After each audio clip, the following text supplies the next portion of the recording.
Hello everybody, so today in this video we're going to be talking about one of the craziest 3-day periods I've ever had, probably ever. So this past weekend, Friday, Saturday, and Sunday, we went fishing. I went fishing. I had Friday off because, well, basically everywhere is shutting down and the place that I work for is running out of work. So I've had the Fridays off here in the past few weeks, and probably going to have this one off too, so probably going to go fishing again. But I decided on this Friday that me and my cousin Lyndon, you guys have seen him in videos before, I decided we're going to go fishing.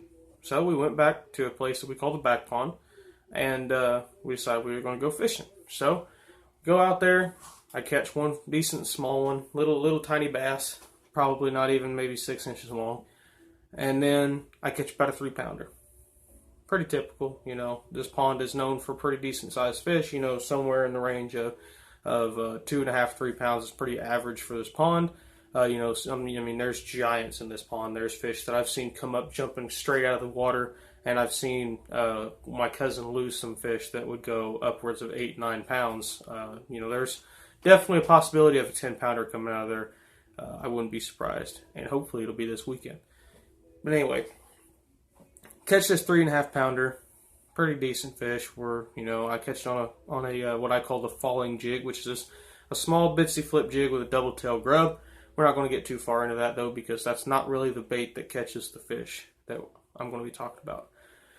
So I go ahead and we go back to the very back of this pond, and I asked my cousin, I said, what do you think I ought to throw? Should I throw this swim jig or should I throw a swim bait? I was going to throw something kind of like this. I think it was a 3.5 gunner that I was going to throw.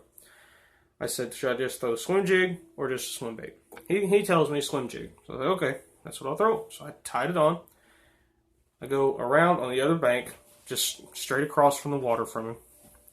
Sitting there, I make a bomb cast, reeling it across the surface, just under the surface. Boom. Set the hook, almost 4-pounder. Happens 3 more times. So now I've got 4 fish for around probably 13, 14 pounds, and I catch another one, about 3.5, 4 pounds.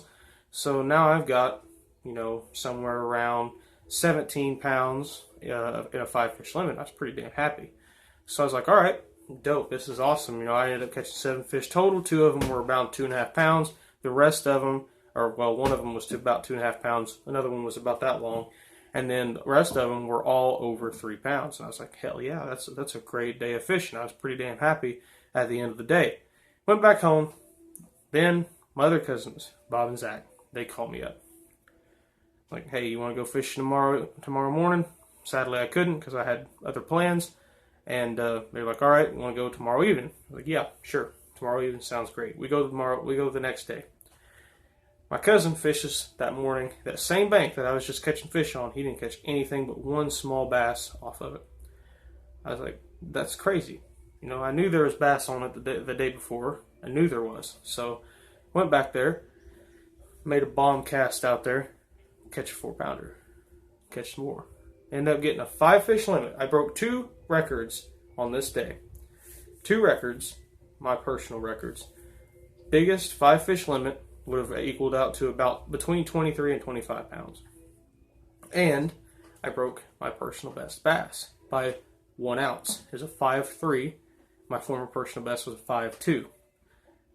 Which, you know, I would have rathered it a bit bigger, but I'm still very, very happy with that 5.3 because I broke a personal best that's set for 2.5 years. So I was pretty damn happy with that fish.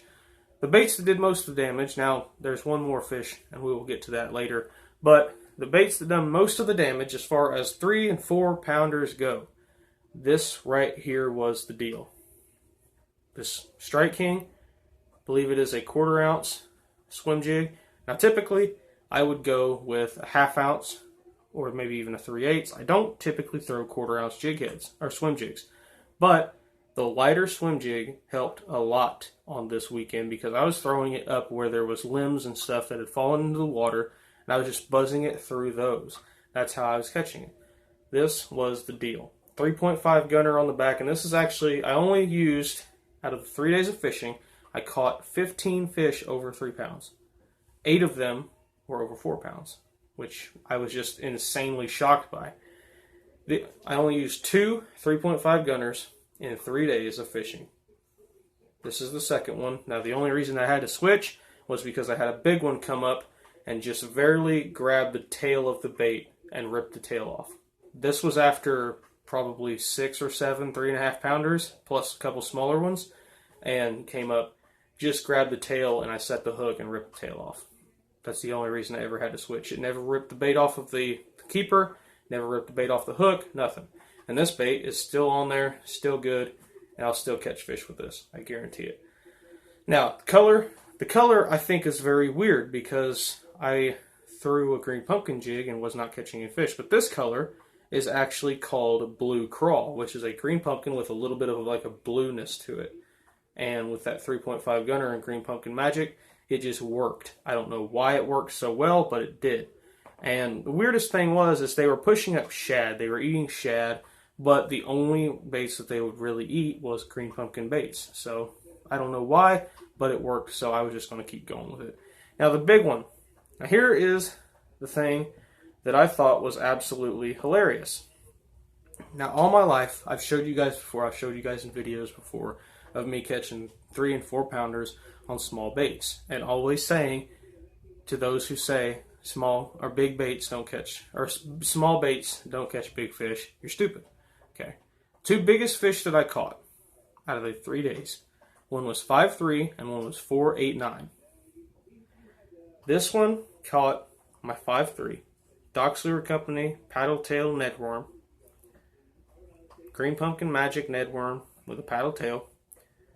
That caught my 5.3, and this caught the 4.89, which was just a few ounces under 5 pounds. This caught my second biggest fish of the year, or yeah, the second. I guess it would be the second biggest fish of the year, second biggest fish of the 3 days as well. And how I was fishing this is completely different than what anybody else I would know of would fish this. Now, typically with a small swim bait, you would typically fish it kind of like you would with your bigger swim baits like this on a jig head, right? This is not how I was fishing it. I was fishing it on a small, tiny drop shot hook with a 1/4 ounce drop shot weight underneath of it, about maybe a 12-inch leader. Why was I fishing it like that? Well, simple. How we were fishing on this day, this was Saturday when I caught, or this was Sunday when I caught the 4.89. They were busting on shad all over the place. And they were not hitting my swim bait up in the water column. So I was like, what the hell? I'm going to throw it on a drop shot, see if there's something underneath this ball of bait. And sure enough, there was. I believe it was like my 3rd or 4th cast with the drop shot. I cast it out there, sit there, and then pretty soon I realized my line is just swimming off. So I set the hook, and it ended up being a 4.89. Same way with this here. Now this here, the drop shot or the Ned rig fish, this was a little bit of a tricky fish to catch because me and my cousin Zach were sitting there and he was throwing the 2-point gunner, catching bluegill and bass and stuff like that, and I was chucking around ye old swim jig. But this fish kept busting on shad in this one particular spot. I knew it was fucking giant because I could just see the wake. I could see it. I mean, the head would come up here and the tail would come up way back here. I knew it was just a huge fish overall. I knew it was long. I knew it was fat. It was just big. I could tell it was big. And it would not touch my swim jig. It just would not even touch it. It would eat shad right next to my swim jig. It would not touch the swim jig. So my cousin Zach says, why don't you throw on the Ned rig? So I said, screw it, right? I grabbed my bait caster. This is a bait caster that I've used before in a lot of my videos. It's got a Speed Demon reel, 12-pound line, and a white Shakespeare. I can't remember the exact name of it. I got one right there. But it's a Shakespeare rod, white and blue with a black and red reel. Awesome combo. I love that combo. I tie on what they call a Jewel. I think it's a Jewel Bait Company 1/4 ounce Ned head. I toss this on it. Green pumpkin. Now, sadly, I've lost the original head between now and then, but this is what I was throwing on it. Green Pumpkin Magic Paddle Tail Ned worm by Doc's Lure Company. Throw that on there. I make 2 casts. My second cast it out there, sitting there kind of hopping along. Felt a tick. I look at my line starts swimming off, set the hook, and I was like, oh, yeah, this is a big one. And I fought it for a good little bit, and you know, when your adrenaline's pumping, you do stupid things sometimes, and I boat flipped this fish. My last personal best was 5.2. How I caught that I was using a gigantic catfish spinning rod, which, you know, I didn't use bait catchers back then, so I had to use big spinning rods, 60-pound or 50-pound braid, and a 130 whopper plopper. I could boat flip a fish with that. That's no problem. What I was using this for, you shouldn't boat flip a fish with this setup. You really shouldn't, because it is basically a medium rod with 12-pound line. You should not boat flip no 5-pounders with this. But me, being an idiot like I am, I did. Did I care? Not one single bit.